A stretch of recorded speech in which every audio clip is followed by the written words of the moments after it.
Van de CNPJ Primeiros Passos tem patrocínio do Banco BV. Bem-vindos e bem-vindas a mais um Divã de CNPJ, toda quinta-feira aqui no UOL. Essa nossa série especial chamada Primeiros Passos traz episódios com a intenção de te mostrar o que fazer nos primeiros passos de um negócio, normalmente a parte mais difícil. Hoje eu tenho o prazer de receber aqui a Camila Vidal, fundadora da Moving Girls, uma plataforma de ensino, consultoria e treinamento para mulheres empreendedoras. Ou seja, alguém que lá sabe lidar muito bem com as dúvidas de quem está começando, né, Camila? Exatamente. Camila, obrigado por aceitar o nosso convite. E a primeira pergunta que eu queria te fazer é, quando você fala de empreendedorismo feminino, você tem uma plataforma que é voltada para mulheres, mas não exclusivamente, né? Você estava me contando que às vezes os parceiros seguem as suas companheiras, às vezes homens da comunidade LGBTQIAPN+, se sentem mais acolhidos na tua plataforma do que em outros cursos e outras plataformas aí no mercado. Queria te perguntar, qual que é a particularidade do empreendedorismo feminino? O que ele tem? O ângulo do gênero, quando você pensa no empreendedorismo para mulheres, o que ele difere do empreendedorismo no geral? Sim. É porque as mulheres, elas são diferentes dos homens porque elas têm a criatividade. Então, elas têm a criatividade, elas têm um lado mais intuitivo, então elas buscam mais a realização. Então, os homens acabam sendo mais racionais e acabam excluindo essa parte que a mulher precisa e que faz sentido no negócio dela. Principalmente hoje em dia, onde não é mais igual antigamente, que você, quando abria uma empresa, você estava 100% focado nos dados, nos números, abria, fechava e não se relacionava emocionalmente com aquele projeto que você estava abrindo. E hoje em dia, com a mudança até da própria internet, onde qualquer pessoa pode abrir um Instagram e iniciar um projeto, iniciar um negócio a partir de uma rede social, a sua realização, a sua criatividade, a sua expressão, ela entra nessa equação. E as mulheres não podem deletar isso. Então, eu acho que a forma de empreender do homem, ela acaba sendo diferente da forma de empreender da mulher. Até porque a mulher tem que lidar com outras coisas, com outros pilares que os homens acabam não entrando tanto. Principalmente essa parte da criatividade, da própria realização, de o negócio ser uma expressão no mundo. Então, muitas mulheres acabam empreendendo para seguir um sonho de uma habilidade que ela tem, ou para ficar em casa com os filhos. Então, elas têm outros propósitos, sabe? Que tá envolvido ali com o negócio e ela acaba colocando, acho que muito mais o emocional, muito mais o coração, muito mais esse envolvimento nesses projetos que elas criam. Então, esse empreendedorismo feminino é para que a mulher consiga olhar aquelas dificuldades que ela passa sendo mulher. E não é... E quando a gente fala disso, pelo menos na Moving, não é aquela dificuldade de eu sou valorizada e o homem não é no mercado. Não, mas é aquela particularidade da mulher mesmo. Então, como que eu lido com a cobrança que eu recebo em casa, como que eu consigo lidar com a comparação, como que eu consigo lidar com não me sentir confortável na câmera. Então, são aquelas particularidades que as mulheres acabam tendo que lidar, que envolve autoestima, que envolve poder de decisão, que envolve autonomia, que envolve o seu relacionamento com o próprio dinheiro. Então, tudo isso entra nesse universo do empreendedorismo feminino, sabe? Entendi. Então, se eu entendi bem, a Moving Girl faz mais ela tem um ângulo sobre a sensibilidade, que normalmente ela se expressa melhor nas mulheres, mas não é, obviamente, um atributo exclusivo delas. Sim. E de um empreendedorismo de criação, de expressão. Sim, Entendi. exatamente. E o que vocês fazem? Como que vocês se preparam uma mulher que nunca empreendeu na vida para abrir seu primeiro negócio, para gerenciar o seu negócio? Sim. Vocês têm vários pontos de entrada nessa jornada de empreender? Temos. Desde o começo, inclusive, eu tenho cursos que se chamam Os Primeiros Passos para Empreender. Eu tenho um livro lançado pela HarperCollins que se chama Como Começar um Negócio do Zero. Então, desde essa mulher que quero empreender, porque eu acredito que existem etapas. Então, a gente deixa muito claro para ela que existe a mulher que ainda é uma autônoma, existe a mulher que vira empreendedora e aquela mulher que, de empreendedora, ela precisa ativar a empresária. Então, a gente sempre deixa muito claro e a gente recorta as nossas soluções baseadas nesses 3 momentos. Então, autônomo é aquela mulher que geralmente começou a fazer um extra. Então, ela já tem um emprego e ela começou a fazer um extra, ela começou a fazer um dinheiro, ela começou a fazer algo que ela tem uma habilidade, a comercializar aquilo, mas ela ainda não se vê como empreendedora. E entra muito essa questão da mulher de ela não se enxergar como empreendedora. Ela não se enxergar como uma empresária. Inclusive, quando elas são perguntadas, qual que é a sua profissão? Cabeleireira. Elas ainda não conseguem se apropriar desse lugar de sou empresária, sou empreendedora. Então, existe toda uma evolução que ela é principalmente interna, mental, para que ela consiga sustentar a empresa, o negócio, a gestão, a estratégia. Tanto que um dos nossos pilares é mentalidade primeiro, estratégia depois. Porque elas correm atrás da estratégia, do externo, sem se preparar para sustentar esse negócio. Então, a gente começa mostrando para ela, olha, quando você é autônoma, você está fazendo um bico na maioria das vezes, você está fazendo um extra. Não é a tua atividade principal, Não é a tua atividade né? principal e você ainda não vê isso como uma atividade principal, ela vê como um extra. Então, eu vendi esse produto, fiz um dinheiro, eu fiz o aniversário da minha filha, eu aumentei ali minha renda. Quando você é empreendedora, quando ela se sente empreendedora, é quando ela fala, nossa, agora eu tenho uma marca. Então, é quando ela abre o CNPJ dela, é quando ela começa a olhar para a comunicação dela, da empresa, começa a ver o nome da marca, começa a ver uma comunicação diferente. Então, ela realmente olha e pensa, eu tenho uma marca. Mas ela ainda pensa como empreendedora. E a empreendedora é aquela que tem fogo para dominar tudo, então ela quer fazer, ela quer pôr a mão na massa, ela tá fazendo, ela tá acontecendo, ela não tem tempo para planejar o crescimento dela. Ela só tem tempo para executar, para colocar a mão na massa, para fazer, para executar. Então, ela geralmente é centralizadora, geralmente ela não delega, ela faz tudo, ela acorda e dorme fazendo o negócio dela. Então, ela tem muita vontade de dominar o mundo, só que ela ainda não tem o profissional, a parte profissional disso. Ela ainda age como amadora na maioria das vezes. E aí é quando a gente acende ela para a parte empresarial mesmo. Então, nessa primeira etapa, o nosso foco é tirar ela da autônoma para empreendedora. Então, é falar coisas básicas. Ó, você precisa de um CNPJ? Você precisa separar o seu Prolabore? Você precisa ter um Prolabore. Você não pode ficar saqueando a sua empresa no meio do ano. Isso acontece. Então, são consciências que essa mulher que começou, ela não tem. Porque ela acha que o dinheiro é dela, não da empresa. Então, você precisa de um Prolabore, porque se você não tiver um Prolabore, você não vai crescer. Você pode fazer R$1 milhão, você vai estar sempre saqueando a sua empresa. Você precisa registrar a tua marca, porque você vai investir tempo, investir dinheiro, e amanhã você pode perder ela. Então, essa consciência começa a trazer para ela aquele negócio de, nossa, esse dinheiro não é meu. Nossa, eu tô rodando em círculos justamente porque eu não tenho estrutura, porque eu me acho pequena. Então, a gente traz tanto a parte empresarial dessa transição até a parte mental de, olha, você precisa focar em que público você quer atender, quem você é, como você quer ser vista, como você quer se posicionar, qual que é o teu valor, né? Então, como você precifica. Então, a gente começa a profissionalizar a estrutura e a visão dela. E depois ela ascende para esse terceiro nível que é, olha, agora você precisa ter um olhar macro para sua empresa. Agora você tem que deixar um pouquinho de ser empreendedora, que é aquela que tem uma ideia, vou fazer. Não vê se isso vai ser viável, não vê se isso vai dar dinheiro ou não consegue desapegar da ideia se não tá dando certo. Só que a empresária, ela necessita ter essa visão macro de, tá, eu não posso mais colocar atenção aqui. Não, isso daqui, eu tive essa ideia agora, mas ela não é viável agora. Então, a empreendedora, ela quer fazer tudo, de tudo, ao mesmo tempo, e acha que só ela dá pra fazer. E a empresária é aquela que tem uma visão macro e delega, é aquela que começa a olhar para a gestão, é aquela que começa a olhar para a liderança dela. Ela começa a entender que ela tem uma empresa que ela precisa pensar daqui a alguns anos, ela precisa fazer planejamento empresarial, ela precisa fazer investimentos, ela precisa parar de agir como amadora, como centralizadora. Então, todos os nossos produtos, eles estão sempre rotacionando nesses 3 níveis, tanto na parte estratégica, a gestão, e desde a parte mental, da visão dela, porque a gente acredita que os dois caminham juntos. Eu só vou escolher executar aquilo que a minha mentalidade, que a minha mente, que a minha visão consegue conceber, que eu consiga sustentar, sabe? E o que você identifica assim como a maior dificuldade dessa mulher que está começando a empreender?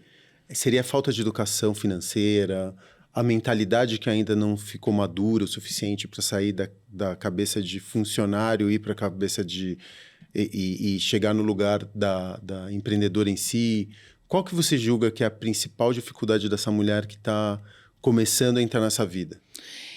A maior dificuldade delas é não enxergar o negócio que elas estão construindo. Elas não se veem como empreendedoras. Então, elas até empreendem, mas elas não conseguem se enxergar como empreendedoras.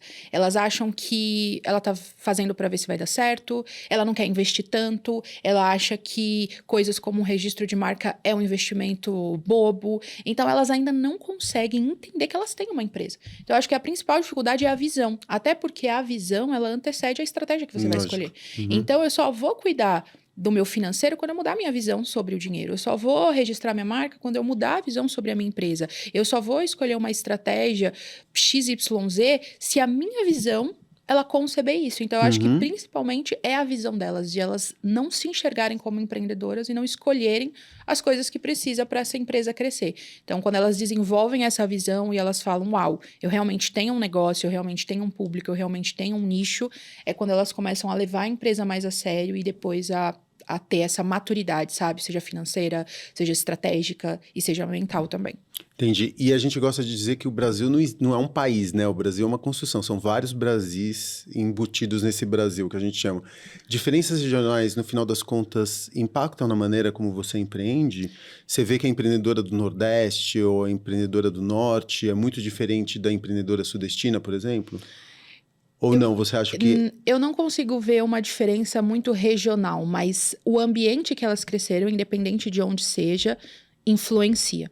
E é essa construção que a gente também busca fazer. Porque a maioria não tem o apoio da família. Porque a família não acha seguro empreender. Então, a maioria acha seguro você prestar um concurso, você ter um emprego. Então, empreender é arriscado. Empreender você é sonhadora. Então, ela tem que lidar internamente com a dúvida da família, que a gente mostra que não é uma falta de apoio, mas é uma falta realmente de enxergar com os olhos que ela tem.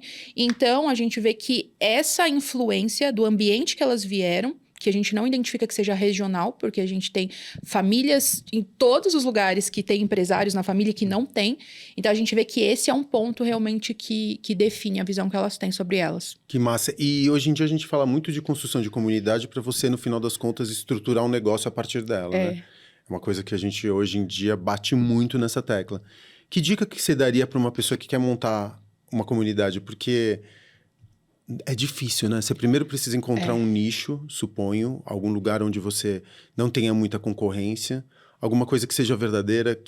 Quando alguma pessoa fala para você, eu quero montar uma comunidade, eu quero montar meu negócio, mas eu não sei como montar uma comunidade, o que você responde? Sim. A construção de comunidade, baseada no que nós construímos e na nossa metodologia, ela é baseada em 3 etapas. Toda comunidade, ela começa de uma narrativa, porque uma narrativa é uma tese que você traz para o mundo. É a tua visão, é o teu olhar, é a tua bandeira, é aquilo que você finca e fala, olha, eu acredito nisso. Então, no nosso caso, qual era a nossa narrativa? Empreendedorismo como a sua expressão. Empreender, ter o seu negócio é a sua expressão no mundo, sendo do jeito que você é. Então, a gente incentiva muito elas a manter a personalidade delas, a ser quem elas são. Então, qual que é a sua bandeira, a tua visão de mundo, a sua tese dentro do teu nicho? Então, se eu trabalho com cabelos, a minha tese é essa, que você tem que aceitar XYZ, a nossa visão. Então, você reúne os teus valores, a tua visão, a tua opinião, a tua bagagem, você monta a tua tese para o mundo. Então, toda comunidade, ela começa a ser construída em volta de uma narrativa. Se você, o empresário que está comunicando algo, não iniciar pela sua narrativa, você não atrai ninguém, porque é a narrativa que magnetiza as pessoas.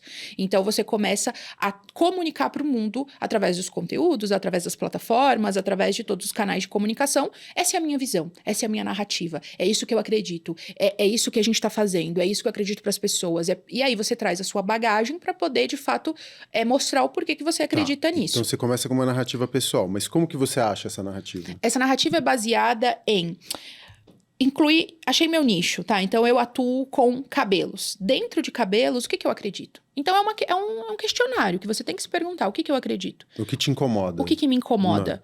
O que dizem no mercado que eu não concordo? Quais são os prós e contras daquilo que as pessoas estão falando? O que eu acredito para minha cliente? Então, quando eu penso na minha cliente, o que ela está fazendo de errado? Por que eu acredito que isso é errado? Então, são uma série de questionamentos que montam a tua visão de mundo. Quais são as bandeiras que eu ergo? Quais são as coisas que eu não concordo? Quais são os inimigos que eu combato? E aí, quando a gente fala de inimigo, a gente está falando de ideias, de coisas que as pessoas acreditam ou que elas reproduzem. Então, você constrói isso e você começa a comunicar a sua narrativa. Eu ia chegar nesse ponto. Quando essa mulher chega até você tentando sobreviver, porque ela não está conseguindo pagar os boletos, o negócio está dando prejuízo, ela não sabe quando fechar, ela tá ali desesperada. Como que você consegue modular essa mensagem, né? Porque a construção de uma comunidade toma tempo. Não é uma coisa que você vai fazer do dia pra noite. Eu não modulo. Eu não modulo essa mensagem. Você tem que sobreviver primeiro. Então, assim, não dá pra você querer... Uma coisa que eu combato muito você não precisa de propósito pra empreender. Você precisa de objetivo. Porque as mulheres acabam se apegando muito, principalmente com a influência da internet. Porque hoje na internet, qualquer pessoa pode ser empreendedor e dizer que tá vivendo um sonho de propósito. Só que você tem que garantir sua sobrevivência primeiro. Então, você tem um propósito inicial que é garantir sua sobrevivência. Se você não garante sua sobrevivência, você não tem tempo para enriquecer. Então, quando ela chega num estado de preciso pagar minha conta este mês, então você precisa fazer o que dá dinheiro agora. Você não para de ficar pensando em, vou construir a minha comunidade. Não. O que você pode vender hoje? O que você pode vender agora? Vai atrás do seu cliente, liga, marca uma reunião. Aí vira marketing de guerrilha. Então, eu trago muito essa consciência, porque senão elas acham que, eu vou postar e vou esperar alguém gostar do meu trabalho. Não, amiga, você não vai. Você vai buscar o seu cliente porque você tem que fazer dinheiro. E conforme você for fazendo dinheiro, com dinheiro no seu caixa, você vai tendo tempo para construir a sua marca. Então, isso é muito importante. Senão, elas passam tempo demais construindo a marca e construindo o conceito e construindo a parte do sonho de uma empreendedora, mas ela esquece que ela tem que, arrochar para fazer dinheiro. Então, isso é muito importante, etapas. Então, sua primeira etapa agora, eu uso muito a pirâmide de Maslow como exemplo. Se você não garantir a sobrevivência, você não vai de nível, você não vai mudar de nível. Então, o que você pode fazer hoje para vender? O que você pode fazer agora para botar dinheiro no teu bolso? É vender um produto, é marcar uma reunião, é ofertar, é bater de porta em porta, não interessa. Quem tá precisando, para vender, você tem que querer vender. Aí, depois que você tem dinheiro no caixa e você tem tempo para pensar na sua marca, você também começa a olhar para o planejamento, você começa a olhar para as coisas que são mais intangíveis. Como que eu começo a montar um negócio se eu não tenho dinheiro? Eu não tenho um centavo para investir. Como que eu começo? O que você responderia? Porque também dinheiro é uma coisa super difícil de você conseguir aqui no Brasil, né? A maior parte das pessoas não recebe bem, não recebe o suficiente para conseguir juntar alguma energia em forma de dinheiro para depois investir no seu negócio.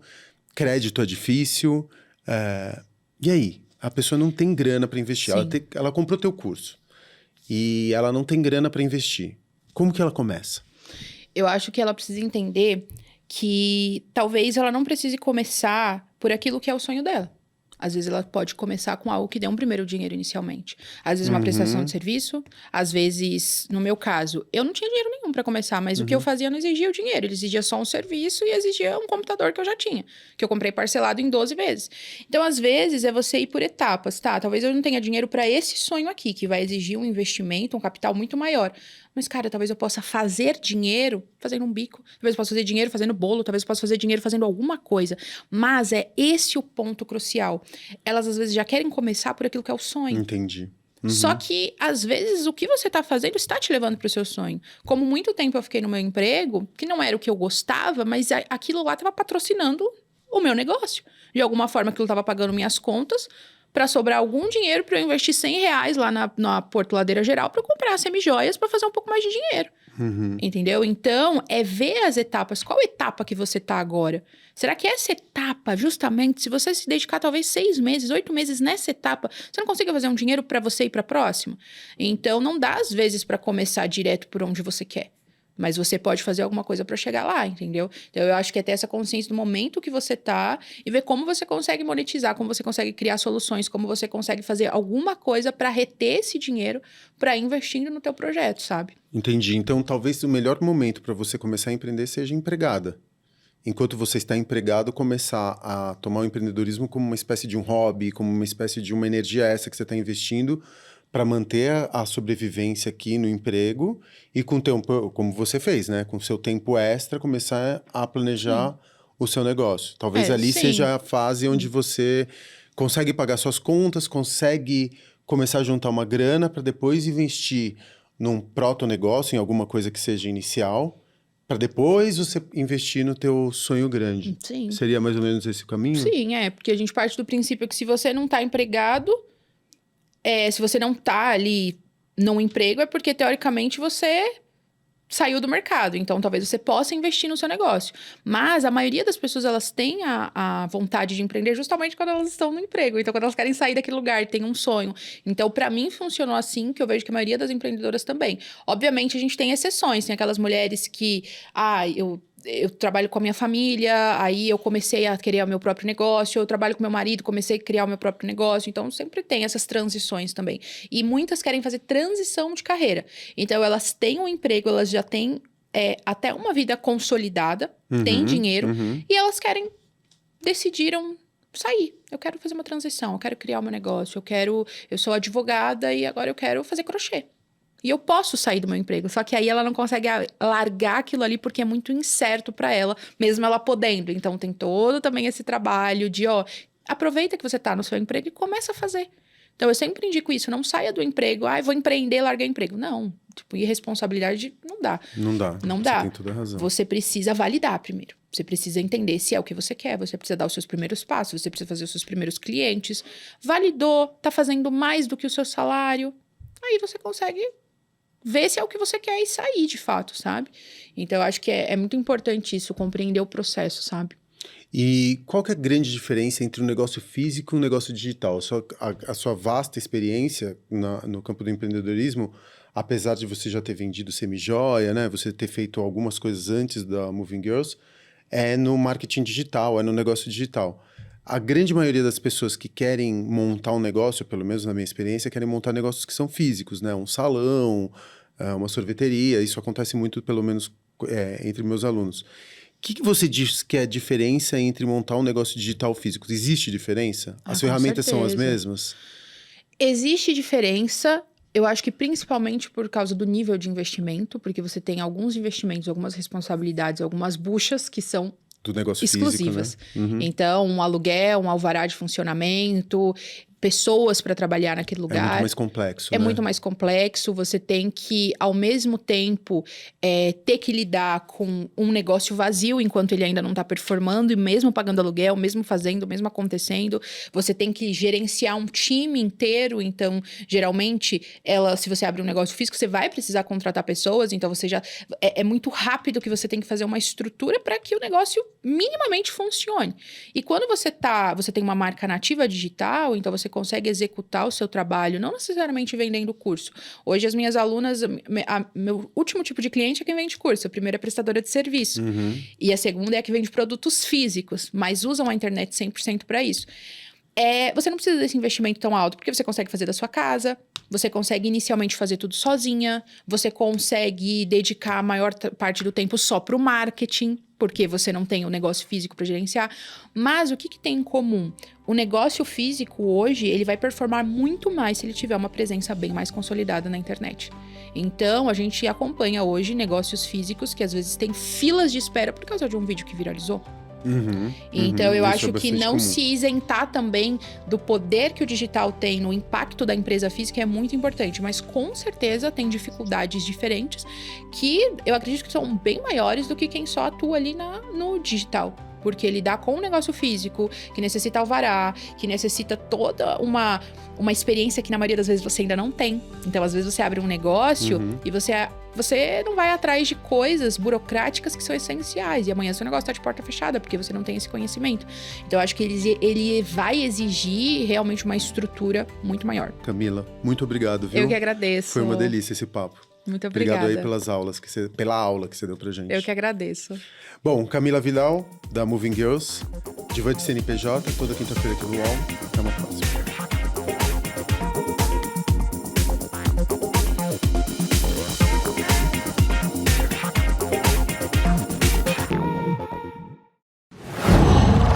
Uau!